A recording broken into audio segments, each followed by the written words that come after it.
Hi, thanks for watching Management Consulting Presentation Essentials. I believe you've been convinced by the value of the course. I think you've made a good investment.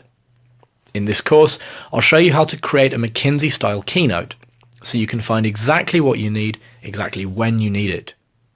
I'll show you basic and intermediate presentation content editing techniques in an elite firm such as McKinsey or BCG. We'll take a look at the planning toolkits to dramatically enhance your presentations, as well as how to deliver your presentation and communicate with your audience like a management consultant. We're going to follow a simple but powerful structure in this training program. Plan, do, check, act.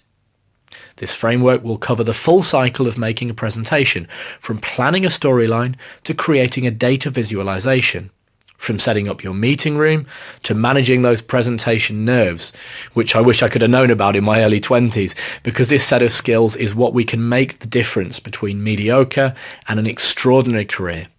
So learn to craft, build and deliver effective management consulting presentations. This is a skill you need to learn to continuously improve upon to succeed in the business world. Let's have fun as we begin to take a look at the many exciting possibilities inside of management consulting presentations.